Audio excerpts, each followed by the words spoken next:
Fourth views, चौथा विचार, बाकी ठीक। लोकसभा चुनाव का समय धीरे धीरे नजदीक आ रहा है और देश में इसे लेकर रणनीतियां बनने लगी हैं। लोग जो इसमें इन्वॉल्व हैं वे अपनी अपनी गोटी सेट करने लगे हैं। क्या होगा, कौन होगा आगामी लोकसभा चुनाव में विपक्ष का चेहरा? क्या कांग्रेस समेत विपक्ष का चेहरा होगा या माइनस कांग्रेस कोई विपक्ष खड़ा होगा? हम इसी मुद्दे पर इस वीडियो में चर्चा करेंगे और यह बताएंगे आपको कि नीतीश कुमार ने क्या सरेंडर कर दिया, क्या वे मान लिए कि अब वे विपक्ष का चेहरा प्रधानमंत्री का नहीं हो सकते, उन्होंने आत्मसमर्पण कर दिया। क्या करने जा रहे हैं नीतीश कुमार और क्यों करेंगे, इस वीडियो में हम इसी मुद्दे पर चर्चा करेंगे। आप देख रहे हैं फोर्थ व्यूज और मैं उपेंद्र कश्यप। इंडियन पॉलिटिक्स में क्या चल रहा है? जी हाँ, 2023 में लोकसभा का चुनाव होना है, उसकी गोटियां अभी से बिछाई जाने लगी हैं। नीतीश कुमार ने जब भाजपा को छोड़ा और बिहार में सरकार बनाए महागठबंधन का तेजस्वी यादव के साथ, तब उन्होंने इशारा करते हुए तेजस्वी को कहा था कि अब इसे आगे बढ़ाना है और तेजस्वी ने कहा कि आप दिल्ली की तरफ बढ़िए। राजद यह मानकर चल रहा है कि सत्ता तेजस्वी को नीतीश सौंपेंगे और केंद्रीय राजनीति में सक्रिय भागीदारी निभाएंगे नीतीश कुमार। वे प्रधानमंत्री का चेहरा है। कभी भाजपा के नेता सुशील मोदी इनको पीएम मटेरियल बताते थे और जब तक पीएम मटेरियल बताते रहे, दोनों एक दूसरे के अनुकूल रहे। बहरहाल हम बात को आगे बढ़ाते हैं। नीतीश कुमार ने क्या समर्पण कर दिया है राहुल गांधी के सामने? विपक्ष का चेहरा वे नहीं बन सकेंगे प्रधानमंत्री पद का, ऐसा वे मान चुके हैं। बहुत जिद्दी है नीतीश कुमार और बहुत ठोक ठठाकर सोच समझ कर कोई चाल चलते हैं, इसलिए उनके बारे में तुरंत से किसी निर्णय पर पहुंच जाना जल्दबाजी ही होगी। हम बात ये कर रहे हैं कि आने वाले समय में जब लोकसभा का चुनाव होगा तो विपक्ष की सूरत क्या होगी। यदि कांग्रेस के साथ विपक्ष का कोई मोर्चा बनता है तो उसमें राहुल गांधी के अलावा पीएम का चेहरा शायद कोई भी स्वीकार्य कांग्रेस पार्टी को नहीं होगा। तो क्या नीतीश कुमार प्रधानमंत्री बनने के लिए तीसरा मोर्चा का गठन करेंगे और उसके प्रधानमंत्री चेहरा बनेंगे? क्या तीसरे मोर्चे का यदि गठन होता है तो उसमें विपक्षी नेता नीतीश कुमार को सहज स्वीकार्य प्रधानमंत्री पद के चेहरे के रूप में कर लेंगे?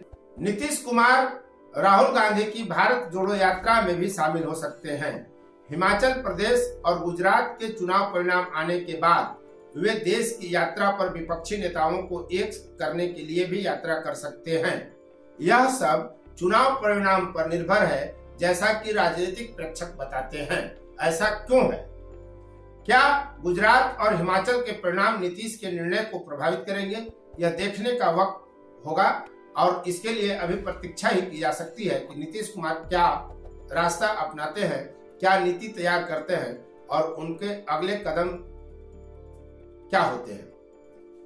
कहा यह जा रहा है कि नीतीश कुमार राहुल गांधी की भारत जोड़ो यात्रा में भी शामिल होंगे, उनकी यात्रा बिहार में भी आएगी। तो क्या यह माना जाए कि यह नीतीश कुमार का समर्पण है कांग्रेस को साथ लेकर चलने के लिए और कांग्रेस को आगे बढ़ाएंगे और राहुल गांधी को प्रधानमंत्री मटेरियल मानते हुए उनके चेहरे पर सहमति देकर क्या वे खुद को प्रधानमंत्री का चेहरा बनने से हटा लेंगे? आसान नहीं है, लेकिन हिमाचल प्रदेश में जदयू आखिर कांग्रेस को समर्थन क्यों दे रही है और उत्तर प्रदेश के उपचुनाव में सपा को समर्थन दे रही है जदयू? तो क्या जदयू यह मान लिया है कि बिना कांग्रेस के देश में कोई भी विपक्ष मजबूत नहीं होगा नरेंद्र मोदी से लड़ाई के लिए? ऐसे में नीतीश कुमार को प्रधानमंत्री का चेहरा बनने से बचना होगा और फिर कांग्रेस बिना चेहरे का चुनाव लड़ेगी या राहुल गांधी को ही प्रधानमंत्री पद का चेहरा घोषित कर चुनाव लड़ेगी, यह समय बताएगा। इसे लेकिन किस रूप में लिया जाए? क्या नीतीश कुमार के आत्मसमर्पण के रूप में? यह अभी इंतजार करना होगा। दूसरी बात यह आ रही है कि दोनों चुनाव यानी हिमाचल और गुजरात के चुनाव के बाद वो देश की यात्रा पर निकलेंगे और लोगों को जोड़ने का काम करेंगे। देश में अभी तीसरा मोर्चा गठन की भी सुगबुगाहट है और माना यह जा रहा है कि बिना कांग्रेस के कोई तीसरा मोर्चा भी खड़ा किया जा सकता है, इसलिए कि तमाम तीसरे मोर्चे में शामिल होने वाले नेताओं की अपनी महत्वाकांक्षा है और प्रधानमंत्री का चेहरा बनने के लिए उतावले कई नेता हैं। सवाल यह उठता है कि जब नीतीश कुमार प्रधानमंत्री पद के दावेदार होंगे, वे चेहरा बनेंगे, तो उनको विपक्ष के कई नेता क्या स्वीकार कर लेंगे? इस देश में 3 नेताओं की हम इस वीडियो में चर्चा करेंगे। नवीन पटनायक उड़ीसा के मुख्यमंत्री हैं। 5 मार्च 2000 से यानी नीतीश कुमार के सीएम बनने के 5.5 वर्ष पहले से वे 22 वर्ष से लगातार अपनी बदौलत मुख्यमंत्री हैं उड़ीसा के।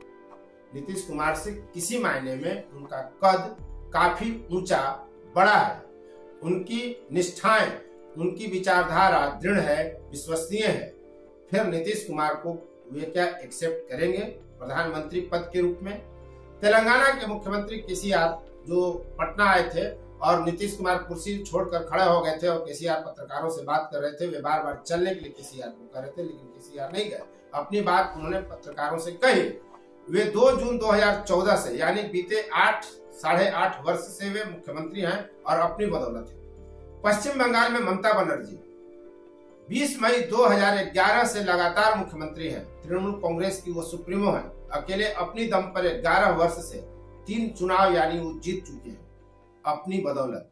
किसी से गठबंधन की उनको जरूरत नहीं है, किसी की बैसाखी की जरूरत उनको नहीं पड़ी मुख्यमंत्री बनने के लिए। अकेला वो चेहरा है। नीतीश कुमार तो बिना आरजेडी और बिना भाजपा में से किसी एक का चयन किए मुख्यमंत्री रह ही नहीं सकते।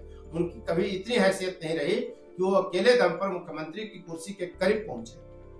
ऐसे में चाहे केसीआर हो या ममता बनर्जी हो या नवीन पटनायक हो, वे मुख्यमंत्री नीतीश कुमार को प्रधानमंत्री का चेहरा कैसे एक्सेप्ट कर लेंगे? क्या यह सहज स्वीकार्य आपको लगता है कि ये तीनों इनको प्रधानमंत्री का चेहरा मान लेंगे? ऐसे में लड़ाई जारी है और आने वाला वक्त यह बताएगा कि विपक्ष की सूरत क्या होगी। भाजपा के खिलाफ, नरेंद्र मोदी के खिलाफ इस देश में जब 2023 की लड़ाई होगी तो विपक्ष कैसा होगा? क्या कांग्रेस के नेतृत्व में विपक्ष एक होगा या बिना कांग्रेस के तीसरे मोर्चे का गठन होगा जिसके चेहरा नीतीश कुमार बनने की महत्वाकांक्षा पाले हुए है? और क्या वे बनेंगे, यह सब वक्त बताएगा। फिलहाल इस वीडियो में अब तक आपके बने रहने के लिए आपको बहुत बहुत धन्यवाद। यदि अब तक आपने इस चैनल को सब्सक्राइब नहीं किया है तो चैनल को सब्सक्राइब कर लें, शेयर, लाइक, कमेंट जरूर करें और हाँ, बेल आइकन नॉन नोटिफिकेशन की घंटी जरूर दबाएं ताकि सबसे पहले आपकी पसंद का वीडियो आपकी मुट्ठी में पहुंचे। तो अब तक इस वीडियो में बने रहने के लिए आपको बहुत बहुत धन्यवाद। अभियान को बंद मत करें। हम 12 जगह घूम करके आए। पहले बार एक बार अभियान चलाया तब 9 जगह घूमे थे, लेकिन इस बार पूरा जमकर सब जगह घूमे।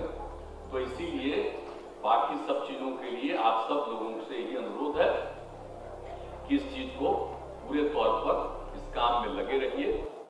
4th व्यूज, चौथा विचार।